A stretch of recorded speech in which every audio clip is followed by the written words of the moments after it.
सबको पता होना चाहिए। आज मैं अभी आदिवासी शिक्षा पर पीएचडी कर रही हूँ।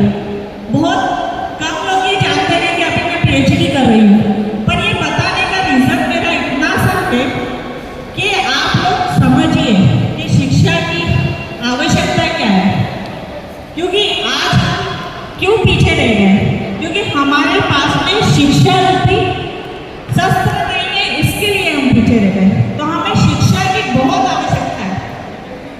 एक रोटी कम खाओ पर अपनी बच्चे को पढ़ाओ, ये मैं आपको स्लोगन देकर जा रही हूँ आज कि शिक्षा हमारे लिए बहुत आवश्यक है, बहुत ज़्यादा। और आने वाला समय शिक्षा का है।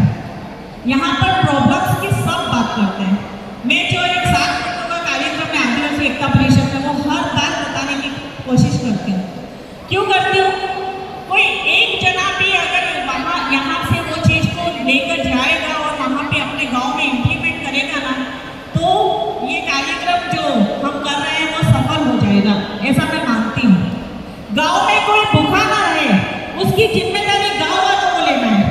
हम पूरे देश में नहीं घूम सकते, तो हमारे गांव से हमारी जिम्मेदारी लीजिए।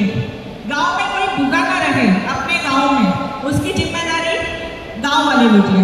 उसको कैसे करेंगे?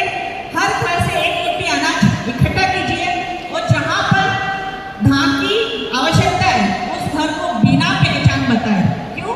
क्योंकि स्वाभिमान हमारा सब्जेक्ट है, हमारा विषय है। बिना पहचान बताए उसको वो दान दीजिए। गांव में कोई शिक्षा से वंचित नहीं रहे, उसकी जिम्मेदारी हमें लेनी पड़ेगी, गांव वालों को लेनी पड़ेगी। उसके लिए जो हमारे टीचर्स हैं वो अपनी सेवा काल के बाद में अपनी सेवा गांव में देना शुरू कीजिए। अभी कितने सारे बच्चे जो एसटीसी बीएड करे हुए हैं, अगर उनको सरकारी नौकरी नहीं मिली है तो वो अपनी सेवाएं गांव में देना शुरू कीजिए। गांव में कोई स्वास्थ्य से वंचित नहीं रहे, उसकी जिम्मेदारी गांव वाले लीजिए। और उसके लिए गांव में जो एएनएम, जीएनएम या जो रिटायर्ड ऑफिसर है, एमबीबीएस डॉक्टर है, वो अपनी सेवा के बाद में अपनी सेवा गांव में देना शुरू कीजिए। एक और विषय कि गांव का झगड़ा गांव में सॉल्व हो।